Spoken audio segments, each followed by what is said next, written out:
Salut, nouvelle vie, nouveau décor, nouveau chez moi, vieux pull. On va commencer par cette finale de Coupe de France où Toulouse a joyeusement fait exploser une équipe de Nantes extrêmement inquiétante et qui a... Attendez, je fais de la place au patron. Allez, viens. Voilà. Une équipe de Nantes qui va maintenant jouer sa peau en Ligue 1 mercredi à Brest et dimanche à la Beaujoire contre Strasbourg, et qui a montré ce soir un visage inquiétant parce qu'on peut perdre une finale, mais se faire détruire comme ça au score, mais aussi dans le jeu, c'est quand même incroyablement inquiétant.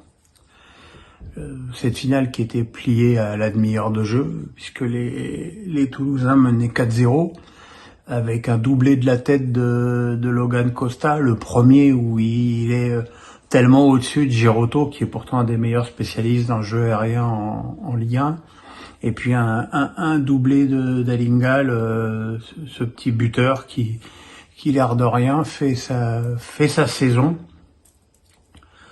On n'a pas reconnu la charnière Girotto-Palois, on n'a pas reconnu Lafont qui repousse très très mal le ballon sur le quatrième but toulousain.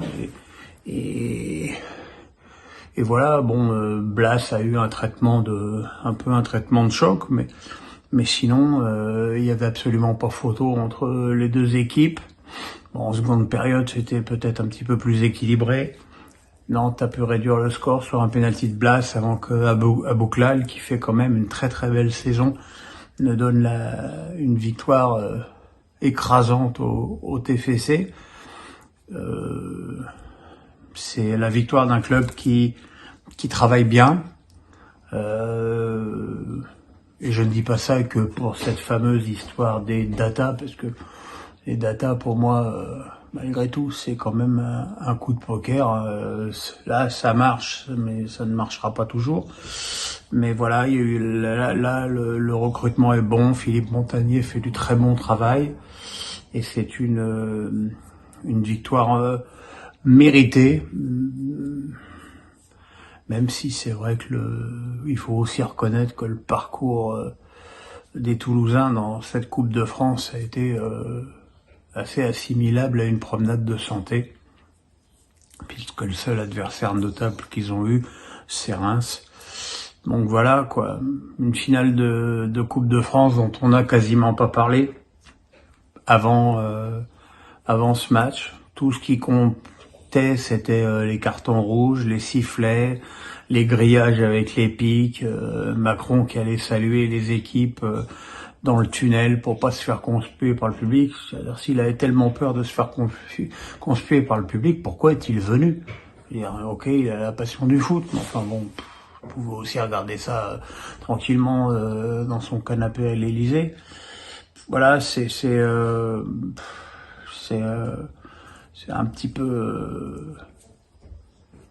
Moi, j'ai beaucoup regretté. Alors, je comprends très bien qu'il y ait des gens qui soient extrêmement mécontents, des Français qui sont inquiets pour l'avenir, qui souffrent de l'inflation, mais tu peux pas non plus contraindre des gens qui ont fait des efforts financiers, que ce soit les Nantais ou les Toulousains. C'est quand même pas tout près. Et voilà, je trouve cette situation très regrettable. Sinon, à part ça, il y a eu 2 matchs de championnat. Le reste continuera à être saucissonné entre demain, mardi et mercredi, avec donc ce Brest-Nantes capitale. Vendredi, une équipe de Lyon plus réaliste sur le plan technique qu'une équipe de Strasbourg, pourtant très courageuse, l'a emporté à la Méno 2-1. Pourtant, j'ai souvent vu Strasbourg moins bon que vendredi soir. Ils avaient voir le score par Sanson. Et puis derrière, il y a eu l'égalisation lyonnaise, puis le but de la victoire marqué par Cacré. Voilà, ça devrait être une défaite sans trop de conséquences pour les Alsaciens, puisque Auxerre va à Marseille et que donc Brest et Nantes s'affrontent. Voilà, mais bon, je pense que Strasbourg méritait mieux sur ce match. Et puis cet après-midi,